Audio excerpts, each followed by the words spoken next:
The White House on Friday said President Obama will give a speech to the nation next Monday, explaining his decision-making on the Libya mission.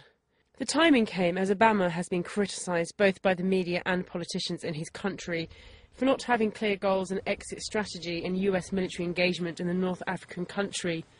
Ted Carter, an expert with the Washington-based Cato Research Institute, said the real goal of the initial US-led military mission is to unseat the country's long-serving leader, Moammar Kadafi.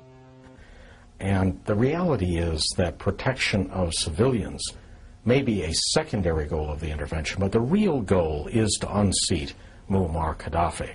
But for a variety of reasons, the President feels he can't openly admit that is the primary objective. Carpenter also noted divisions among the coalition allies.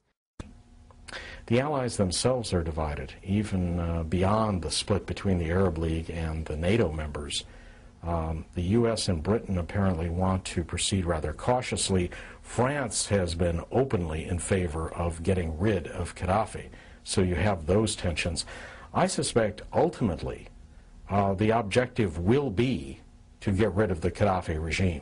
Whether that's Washington's intent at the moment or not, the very dynamics of warfare will drive the mission in that direction. Obama is expected to emphasize a greater NATO role and a shrinking direct US military involvement.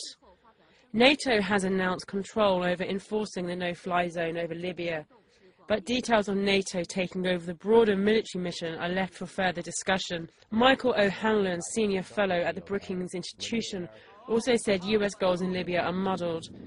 Most of the scenarios I can think of would be okay. Limited American involvement, limited NATO involvement, limited war goals, and perhaps some kind of negotiated end to the conflict. But there are always fears and always the possibility that this could wind up going in a more malign direction. Some US lawmakers have charged that Obama has failed to consult them before ordering the military strikes on Libya.